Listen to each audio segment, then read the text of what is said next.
ઓમ શ્રી ગણેશાય નમઃ. જય શ્રી કૃષ્ણ મિત્રો.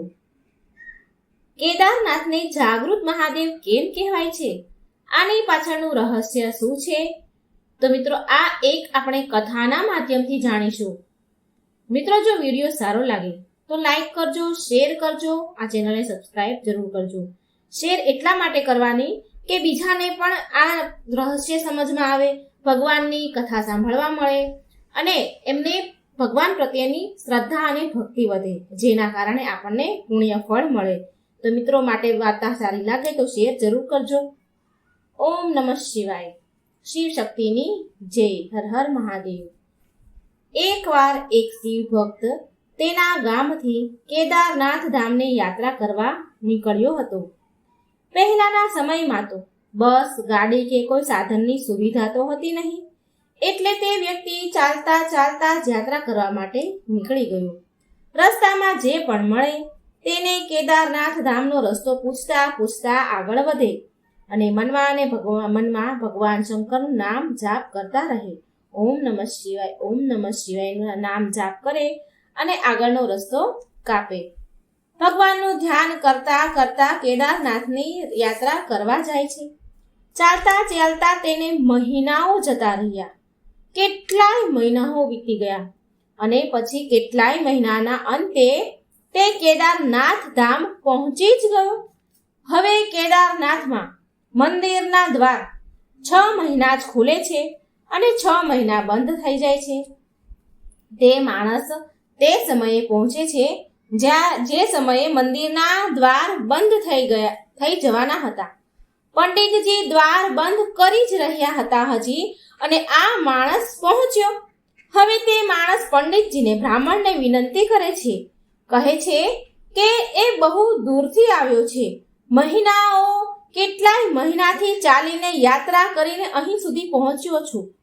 તેણે પંડિતજીને ઘણી પ્રાર્થના કરી કે કૃપા કરીને મંદિરના દરવાજા ખોલો, એકવાર પ્રભુના દર્શન કરવા દો. પણ ત્યાંનો તો નિયમ જ છે કે એકવાર દરવાજો બંધ થઈ ગયો તો પછી બંધ. નિયમ તો નિયમ જ હોય. પણ બ્રાહ્મણજી એ પંડિત બ્રાહ્મણ વ્યક્તિ માન્યા નહીં, કારણ કે નિયમ તો તૂટે નહીં. ત્યાંના જે પૂજારી હોય, જે કેદારનાથ મંદિરના, એ માન્યા નહીં. આ વ્યક્તિએ ઘણી વિનંતી કરી પણ દ્વાર એમણે ખોલ્યા નહીં. તે માણસ બહુ જ રડ્યો. વારંવાર ભગવાન શંકરને યાદ કરતો રહ્યો કે હે પ્રભુ, બસ એકવાર દર્શન કરાવી દો. તે બધાને પ્રાર્થના કરી રહ્યો હતો, પણ કોઈએ પણ તેની વાત સાંભળી નહીં. હવે એ બ્રાહ્મણ બોલ્યા, પૂજારીજી બોલ્યા કે હવે તું અહીં 6 મહિના પછી જ આવજે. હવે 6 મહિના પછી જ અહીંના દરવાજા ખુલશે. ત્યાંના પૂજારીજીએ આ વ્યક્તિને આવું કહ્યું. અહીં 6 મહિના બરફ અને ઠંડી બહુ પડે છે. આટલું કહી પંડિતજી અને બીજા બધા જે ત્યાંના સેવકો હોય, બીજા બધા હોય, તે ત્યાંથી ચાલ્યા ગયા. ત્યાં કોઈ પણ ન રહ્યું. માત્ર આ એક જ આદમી યાત્રા કરીને ચાલીને આવ્યો, એ જ રહ્યો. રડતા રડતા ત્યાં તેને રાત પડી ગઈ. ચારે બાજુ અંધારું થઈ ગયું.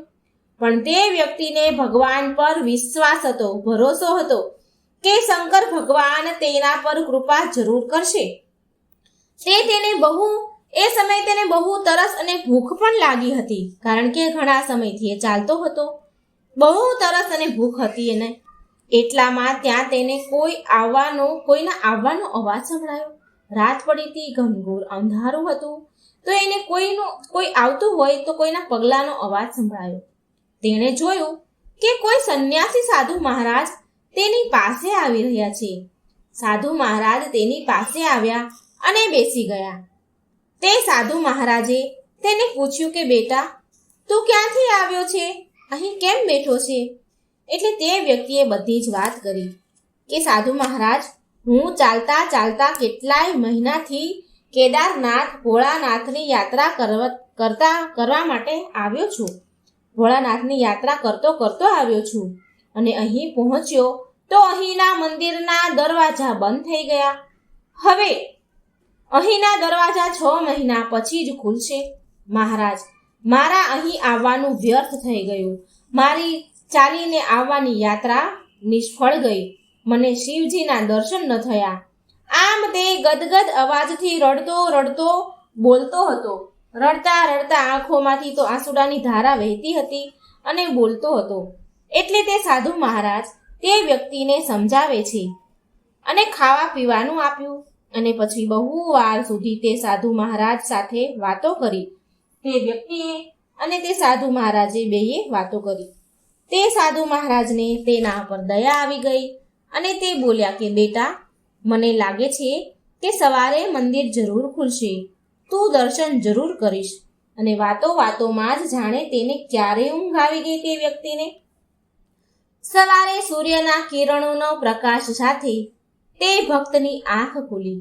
તેણે અહીં ત્યાં ચારેય બાજુ જોયું તો તે સાધુ મહારાજને શોધ્યા, પણ તે સાધુ મહારાજ ક્યાંય દેખાયા નહીં, જે એને રાત્રે મળ્યા હતા. અને કંઈ પણ એને સમજમાં આવ્યું નહીં.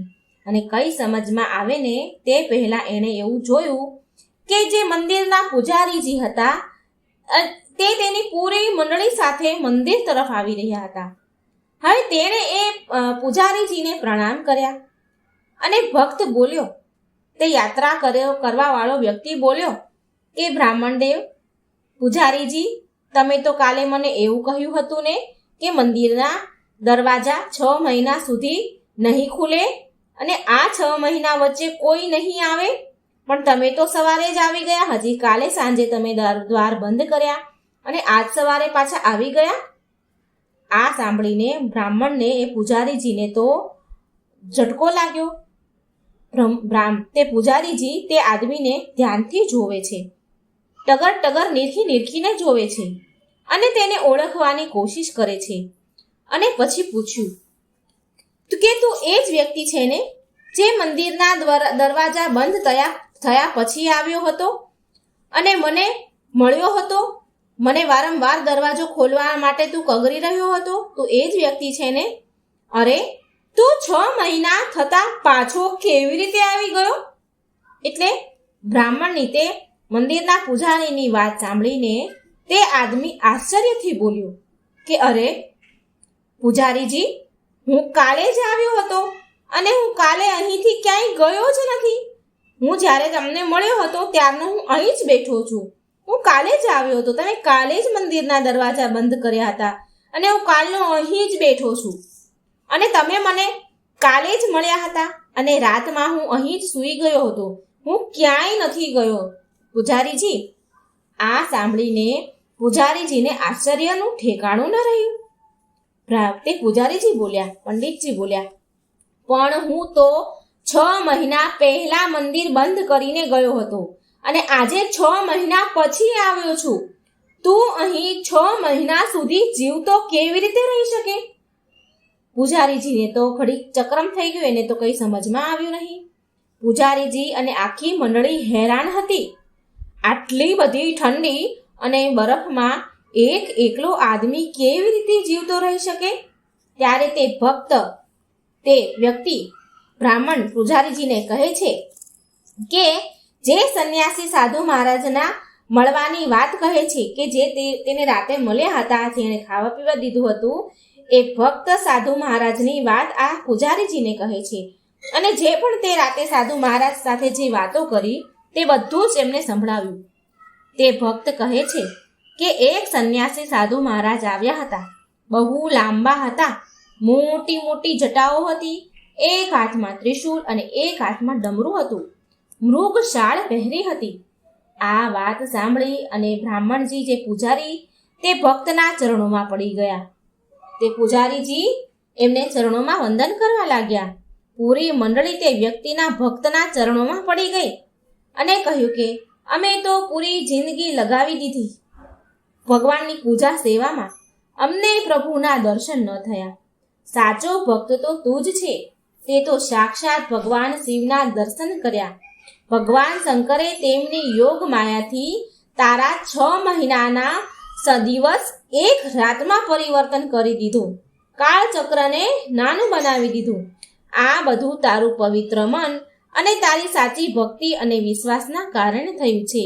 તારી ભક્તિને પ્રણામ હો. તો મિત્રો, આ હતી કેદારનાથના જાગૃત મહાદેવ કેમ કહેવાય છે.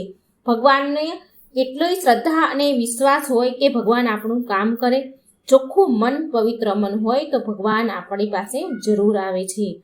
તો તમે સાંભળી હશે સરસ મજાની વાર્તા. હું આશા રાખું છું તમને આ વાર્તા ગમી હશે. વિડીયોને લાઈક અને શેર જરૂર કરજો. જય શ્રી કૃષ્ણ. રાધે રાધે. Thank you.